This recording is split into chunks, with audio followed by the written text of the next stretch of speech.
Hi, everybody. Welcome to the Relationship Mastery Series, Principles to a Passionate Life and Relationships and Dynamite Families. I'm Alan Darbonne, and I'll be the host for this series. And I've invited 25 wonderful experts from all over the world. Today, we actually have one from London. And but they're coming from a number of different continents, and they're all going to share their experience and knowledge and give you some very useful tips in terms of this whole process, in terms of how do you find that relationship, and then once you find it, how do you sustain it? And then we all end up breaking it a little bit from time to time. So how do you repair it once you broke it so you can get the heart juices flowing again between you? So that's it's an exciting series, and today I'm very excited because we have on the show Julia Keller, and as I mentioned, she's coming to us from London, and Julia is a transformational love coach. And she helps those who are really serious about improving their love life story to help them attract, to keep, and improve authentic love. She works very closely with a proven 3-step program that she has developed, and you're going to want to really pay attention. Yeah. She's got some very useful information she's going to be sharing. And she's been able to help many clients improve their own love stories.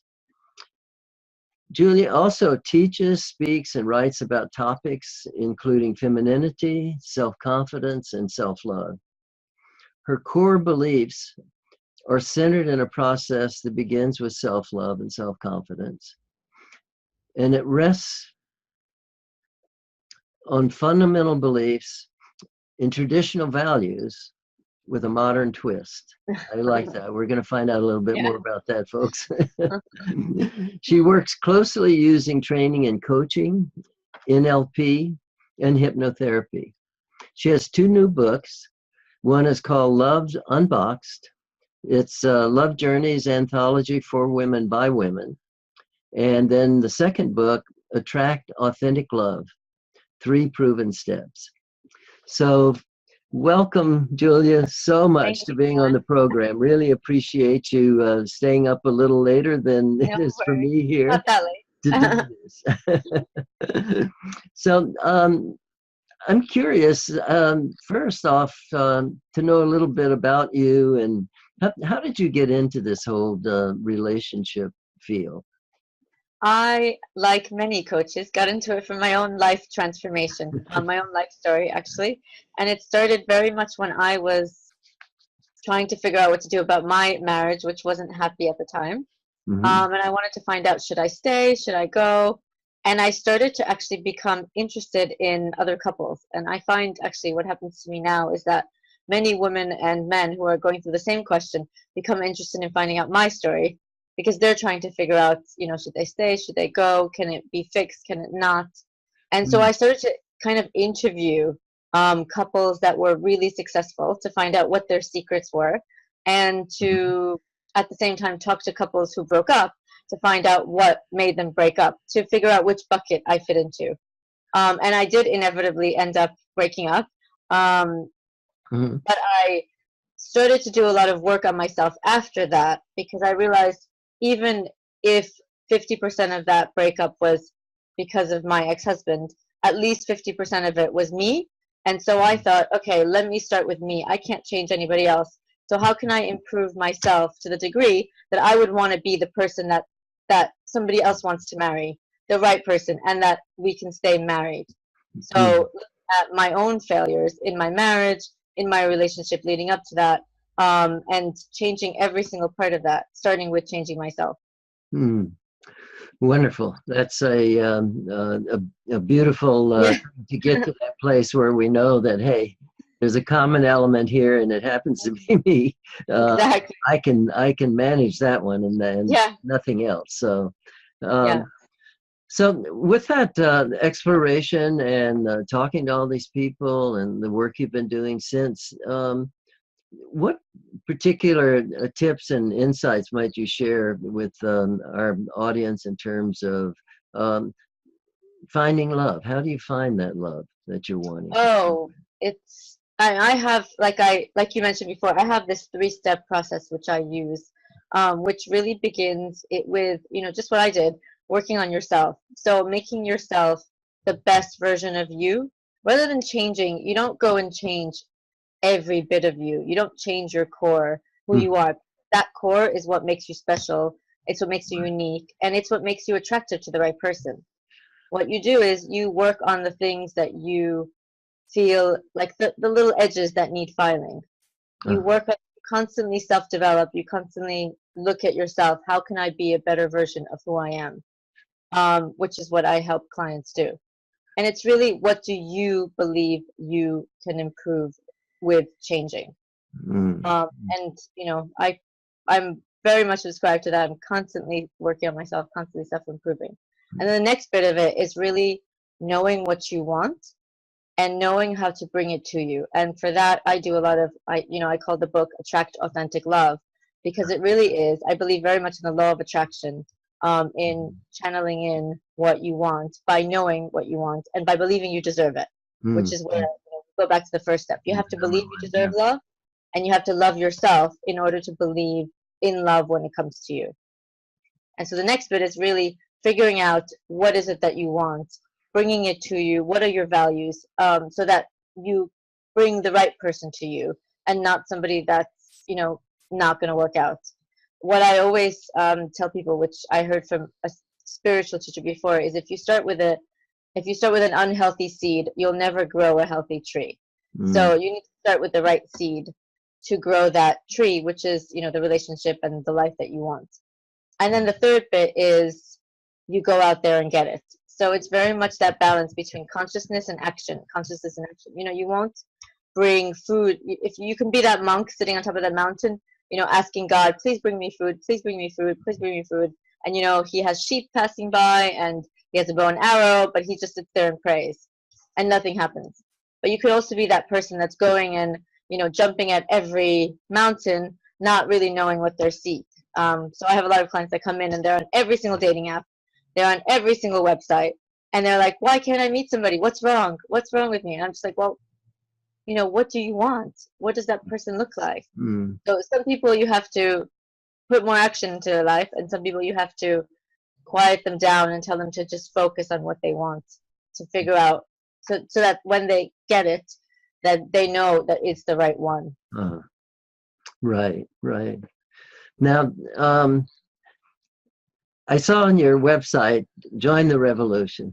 Yes. I love that. So tell me a little bit about the revolution. Join the revolution. What's that mean to you? So the revolution to me, because I have a lot of clients who are 35 and over, and they're kind of, especially my clients over 40, let's say, Uh-huh. who are, they're not ready to absorb this yet. They're not ready to get onto the apps, onto the date. I mean, dating sites have been there, but the apps, this is the new thing, which work really well for those in their 20s and early 30s. I mean, Mm, they have no problem with this. They're meeting people on this, and they're going out there and they're finding their ideal people. Unfortunately, those who are over 40 struggle with the whole app thing. yeah. And though I believe you can meet someone in any different way, and I teach my clients how to meet someone through apps, through online dating, but also through in person. So, Mm, I have this traditionalism with you can meet someone anywhere.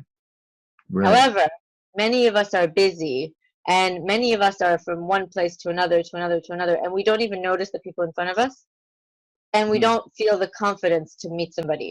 So this, the revolution of the phone, uh-huh. helps you to get out there to basically grow your funnel. The funnel being the more people you meet, the more likely you'll meet the one. And it helps you practice. And so I'm trying to tell people over 35 to get out there, because you know what? If they're not on here, you're not going to meet them here. Uh, Um, so it's it's my way of getting people onto the phone, meet people, because this is the new, unfortunately, this is the new way. mhm. fortunately or unfortunately. Yeah, It's yeah, it's brilliant. It's brilliant in some ways and it's not so brilliant in other ways. But if this is how people are meeting each other, then, be with it, with the technology and go and get people that way. And I actually run, one of my most popular sessions that I do with clients is creating their perfect app profile. ah, Yes. fantastic. I mean, I could see where for individuals over 40, that definitely would be a very, very valuable kind of Mm, workshop or information yeah. to have. Yeah. So, can you mention like a few of those apps that you think are really top apps for people I to actually join the revolution? I actually have a top 5 list, and if they go onto my website right now, they can actually download the top 5 dating apps. Uh, Awesome. yes, until we change them. But if you guys are interested and you want it, we can always send it to you. If it's not on my website at the time when you come on, because we change these free gifts all the time, you can always email us at info@juliakeller.co.uk, and we will happily send you the link to my video of top 5 dating apps for people over 35. And we have Fantastic. actually personally researched all 5 of them. We've actually personally researched probably most of the dating apps that are out there for heterosexual people, and figured out which ones we think work the best. Hmm. So I've sent either myself or others have Uh-huh. tried them, mostly others, mostly either my clients or my friends, everybody who was happy to volunteer. I helped them create a dating app profile, and then we got them on there and we got to testing. So we know they work. That's awesome. That's awesome. You have this database and this information now that you can really look at and call Mm, out something that really isn't working. Yeah, yeah. that's great. Now, um, what about the aspect of that once a person does find that relationship? Mhm. Um, um, what are some ways that you can encourage them to be able to improve that relationship? So approve, you mean to make sure that it's the right person, or No, to improve it. oh, sorry, improve. Sorry. Yeah, yeah, Um, to actually make it better. okay. Well, one of the things I teach the women and the men that where there's a lot of miscommunication is I think sometimes, the men are from Mars, women are from Venus, where we don't speak each other's language Hmm. is a big issue. And so my whole thing is going back to traditional values with a modern twist, as I said before. And that is really going back to the femininity and I don't want to call it masculinity because it's not really the right, there's not the right resonance with that word. But femininity and let's say chivalry, where if we kind of go back to our traditional aspects, without, taking away decades of modern, work that feminism has done, which has been absolutely incredible and wonderful. Right. But if we go back to allowing the woman to be a woman and allowing the man to be a man and to revel in that, by allowing that in a relationship, sometimes just that unblocks things. Um, One of the things I like to say with clients, when the relationship is sort of losing its, losing the excitement, let's say, depending on how far you are along the Mhm. lines, very often, if you kind of, I mean, I take the women and I help them to show their man appreciation. And just by using the language they use, rather than complaining, you can actually create the perfect husband out of the husband you already have, or create the perfect partner out of the partner you already have, just by changing your language, by showing appreciation, and by showing gratitude for the things he does well. And it's the same thing, a man could do that with a woman as well.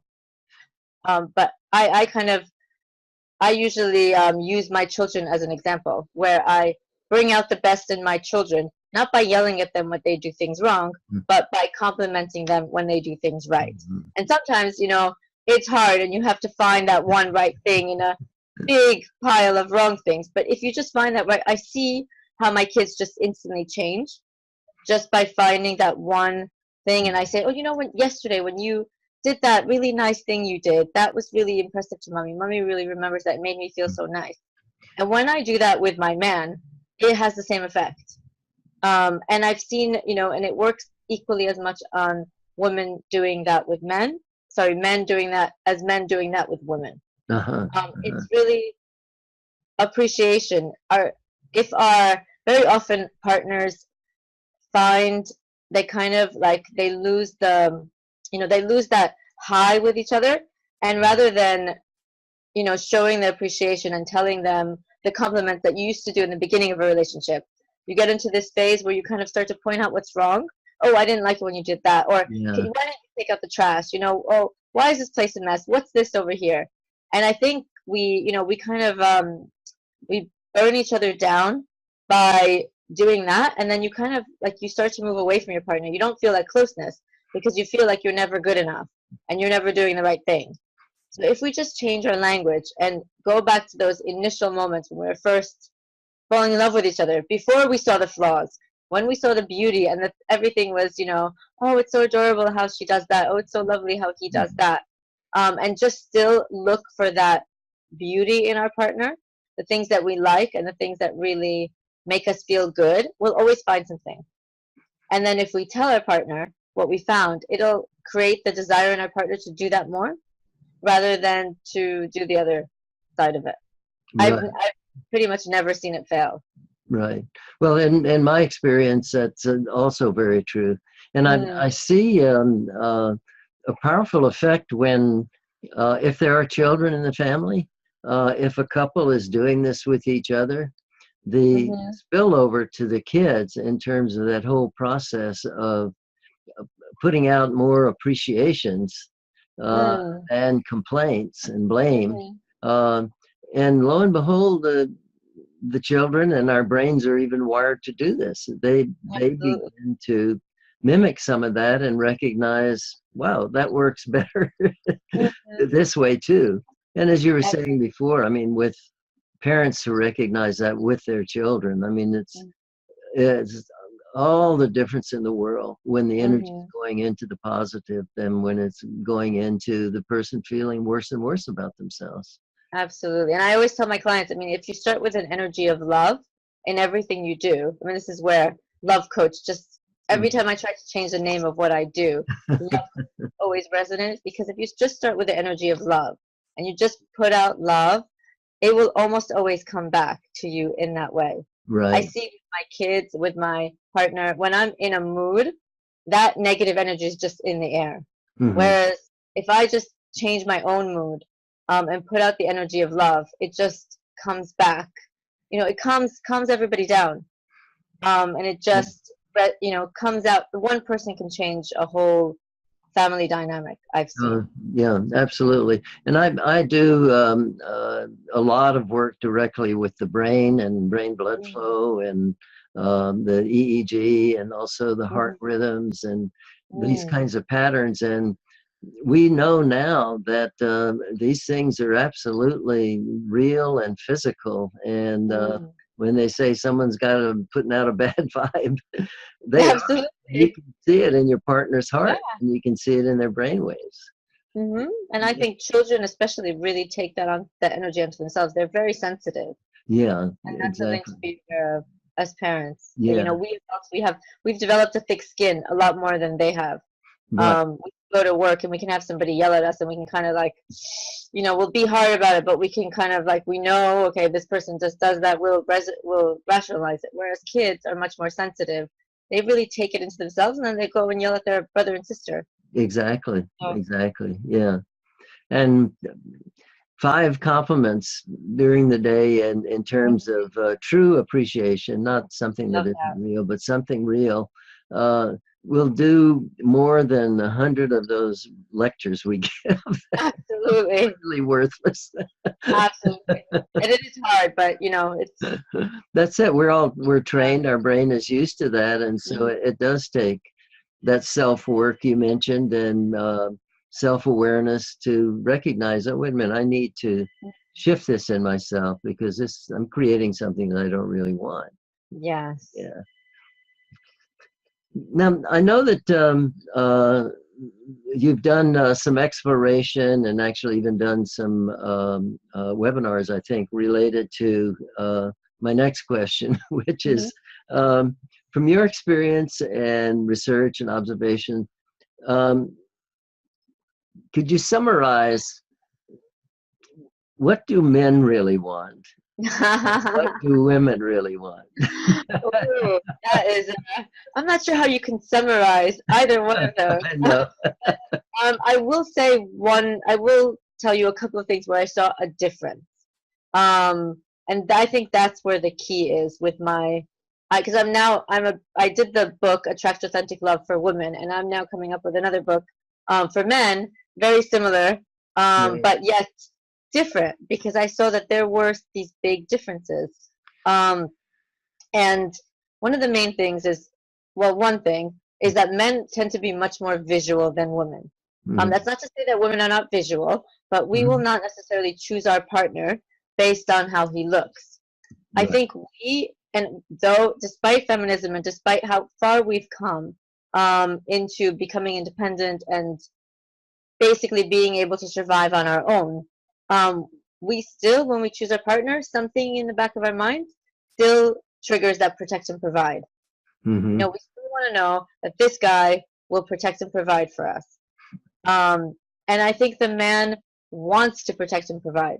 So I see that when a man really values the woman that he's with, he wants to give that. Um, and so men are looking for, the kind of women that they could do that for. And women are looking for that, in effect, from men. And one of the whole visual thing has a lot to do with, um, how far, civilization from thousands of years before. I mean, men, choose. There's the whole, you know, the uh, the ratio, the waist hip ratio, which Uh-huh. is just out there everywhere to read about. Um, you know, Men do choose partners that either look, are on a certain level, look the part that they're after. And so women just need to initially work a Mhm. little bit harder on showing up in a way that, makes them noticeable. Mhm. That's it. So Mhm. I mean, many of the men I interviewed, the visual came up over and over and over again. Mhm. Another Mhm. thing that came up was freshness. They want this freshness Uh-huh. of both in a woman, in like vitality. I want to see vitality, and this came up with men who even I would say didn't look like they were necessarily that keen on exercising themselves, but Right. yet they wanted a woman who engendered vitality,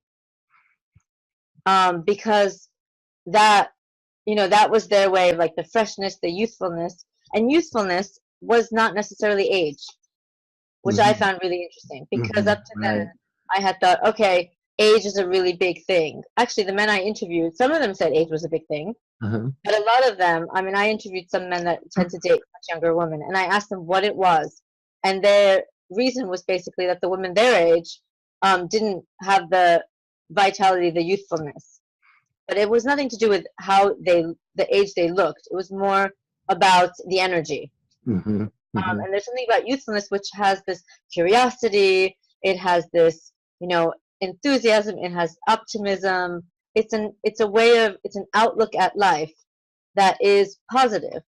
That Mhm. is, very kind of like, wow, it's interested. It's curious, and that was what they were looking for, rather than a woman who looks like she's 20. It had nothing to do with that. Mhm. And I can say that it's not, they weren't just saying that to say the right thing, Mhm. because when they met the women who had youthfulness and were closer to their age, they were actually hugely attracted to them. So there is something in the whole freshness, vitality, the curious, always keeping that youthful, young energy. Doesn't matter what age we are. Mhm. Yeah, You know. that's extremely attractive. Mm, And the other elements in terms of some things that you are referring to with when a woman really takes the time to care enough about herself to really exactly. clue into what she really wants, Hmm. and then to really recognize that she has a right to that. and Mhm. it's if it's not something outlandish, and usually it isn't. And Yeah. to give herself permission to do that, and also to have a life. Mhm. Men will sometimes resist that a little bit at first, but the truth is, a woman that really takes care of herself and Mhm. has a has a life of her own is very, very attractive to a man. And Absolutely. and I know you know that from your clients, and so Yeah, absolutely. One of the things that did resonate with both was the self-confidence. mhm, And that, both wanted that. Women wanted that in men, and men wanted that in women. mm, It was the whole, thing of exactly what you said. It's self-confidence to be who you are, and self-confidence to smile, even mm, to have that, energy of I know I'm worthwhile. right. It's the real self-belief, and both women and men, and I've seen it for my male clients as much as for my female clients, Mhm, said that they were really turned off by somebody who came across as needy, or that they just didn't value themselves. Like they the constant I'm not good enough, constant complaining, constant like, oh, things are so bad.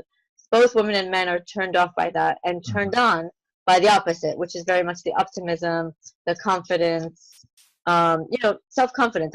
I don't mean arrogance. Right, And right. there is Mhm, that line. It's really just knowing I'm worthy. Um, I mean, I know for sure, I mean, several men that I know that really just have women look like super interested in them just because of self-confidence. There is mhm, really like not much more, but just because they think about themselves mhm, highly, women see that whole vision.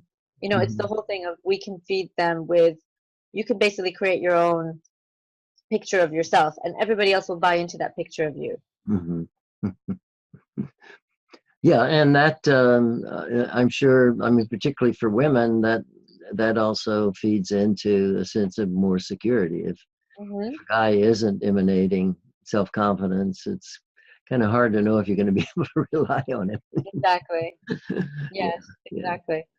And as you're saying, I mean, that's so different than kind of phony arrogance or egotism or narcissism, all that stuff. Uh, Completely different. that's totally the opposite. Yeah, yeah, Yes, yeah. exactly. That usually masks a lack of self-confidence, but Right, right. hmm Now, I'd like to take a couple minutes to talk about like divorced parents, hmm where someone has reached that stage and there's a divorce and there are children, small children involved. Tell me about what you've noticed in that whole area of experience. well, I mean, I'm one of them, so I can speak from personal experience. Uh, Do you mean going back and dating? Is that what you're? yeah, in terms of because I know there's a lot that can get in the way in a person's head, and you're Yes. dealing with some of the realities. Um, Hmm. so what have you found that you might be able to offer that would help individuals that are in that position? I mean, one of the things I would say is not, is to believe, first of all, believe in yourself. And just because you're a single mom or dad does not mean that it's harder out there. You can still meet someone. It's such a reality of our life today. Mhm, There are so many single moms and dads. It's just one of the balls that you have to juggle. So, I mean, mhm, my personal opinion is, get the relationship with this man first or with this woman first, and then introduce the family into it when you're sure this is a person that you think can, will be there. Because mhm, sometimes if you introduce the kids too early, then, and you do this on a regular basis, then the kids develop this vision of, oh, this constant revolving door of partners. mhm. Um, which isn't necessarily what how you want them to learn is the normal way of being. Despite Right. the fact that divorce is such a normal part of our lives right now, for better or for worse, Mhm, you still want to protect your kids as much as possible. That's not to say that you want to wait forever to introduce them. As soon as you feel that this is the right person, you have this serious relationship with them, and you really think that we're heading for something, mhm, is I believe, the right time, because also you don't want to overweight. You don't want to be with someone for almost a year and your kids haven't met Mm-hmm. them, because what happens if when they meet they're horrible with your kids? You Mm-hmm. know, you don't want to risk that. So pretty much when you believe that this person is somebody you're going to have a long-term life with, let's say, Mm-hmm. and obviously you never know what happens, things change, Right. um, then introduce the kids, but do it gently. Don't force too much, and do it in a fun way. um, that's maybe in a family way if they have kids as well. Mm-hmm. That's the bit of introducing the kids. The reality of dating when you have kids, unfortunately you spend money on babysitters, Right. but I think it's better to protect the kids until you really believe it's the right person. Mm-hmm. Mm-hmm. And for sure, it's very doable to be out there as a single mom, single dad, meeting somebody. In no way should that discourage you from going out there and trying to meet somebody again. There are many people out there who would happily accept somebody with kids, and in fact find that it enriches their life. And so that's a very important thing, is you want to make sure that whoever you bring into your life, whoever you um, decide to, be together with, you want to get the fact that you have kids out there early. You don't want this to be a surprise after you've been dating for 2 months that you say, oh, by the way, I have a son and a daughter who are this age and this age. You want to get it out of the way early, Right. because this is a breaker. This Mm-hmm. is a stopper, a game stopper. The same way that I tell women, if you want to have kids, you want to get that out of the way. Right. Right. Yeah, the sooner you can get clarity about that, clarity within yourself, Absolutely. and then clarity with the other person, the better. Yeah, because Yep. if that's really that important to you, then it better be part of Yeah. the process. Yeah. I mean, this is the values work that I do, actually, and this is why before I send people out to meet other people, Mm-hmm. we do this whole bit in between, which is channeling in what you want, and the values work is in there, so that if one of your values is family and marriage, you want to get that out there in a very nice, polite, sweet way. Right. Mm-hmm. But you definitely want the other person to know, because obviously these days, a lot of values out there have changed. Right. And many Mm-hmm. people don't believe in marriage, and many people, are okay cohabitating. And there are people that won't want somebody with kids. Mm-hmm. But, I always used to say for myself, if somebody doesn't want me with kids, they don't want me. Because Right. That's it. That's that's part of that clarity. that's Yeah. fine. Somebody Mm-hmm. else will. Mm-hmm. So, Exactly. And as you were saying, I mean, it comes as a surprise to some that uh, quite the opposite is true in terms of the belief that you're going to have great difficulty because you have kids, getting a relationship. I mean, there are people I know from experience that adds an attraction to have someone that has the maturity that absolutely. we go through in having children, that um, is tremendously important. I mean, particularly if they have Oh, children themselves also, absolutely. then that recognition that, okay, she or he knows what I'm talking about in Yeah. certain circumstances. And otherwise it's very hard. So that can be very attractive. Yeah. I think I've only seen once in my entire dating life, maybe once or twice, that somebody, when they found out I had kids, it was it was like, oh, you have kids. Right. Really, like maybe once, or not even, Mm. like not even a handful of times. Most people Right. are very keen, and they and like you said, they feel like it adds something. It's a Mhm. benefit. Yeah. I have had friends that complained about that, but I think, it's just like women who complain that men don't want them because they're successful. I think it's that's also not true. Hmm. Um, Right. if you attract in the right person, that right person will be the right person. Yeah, exactly. And if And somebody's not the right person, there are so many people out there. You don't have to settle for something that's not right. right. Right. I'm realizing the time, and unfortunately Okay. we're going to need to draw to a close. That's a very good statement to underline everything. I mean, you really Mm, do not have to settle. In fact, you don't want to settle. Um, that's a mistake for both of you. So um, that recognition that you bring forward, that learn about yourself and realize how wonderful you really are, and then you'll mhm. step out there knowing, hey, yeah, I deserve and I'm going to have what it is I deserve. Absolutely. Yeah, yeah. So before we do wind up, I'd love to Mhm. have you tell our audience about your free gift. Uh, So, I would like to send them to my website, which is juliakeller.co.uk. uh-huh. And we actually, depending on which week they go on, we actually change our free gift every week. So at the moment, we have um, the top dating apps, but we are actually putting on something even better after that for the following week. But depending on when they come on, they're going to get either a video or a free ebook or a cheat sheet. Really, very much depending on which week they decide to go onto the website, which is juliakeller.co.uk. Yes. So get on quick, and you can see what free gift. In fact, you can even get on several times I because was just thinking of that. That's they're a really good idea. Get on right away, right yeah, after exactly. using Nothing stopping them claiming several free gifts.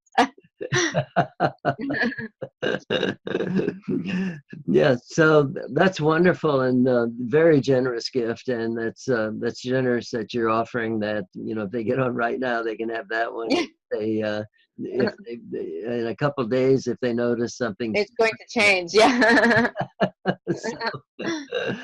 so, thank you so much. And I, for our viewing audience, you're going to see a link right after the interview, and you'll just put your first name and your email address, and just click on that link, and it'll bring you right to where you can get that free gift. So be sure to do that, and do that right after.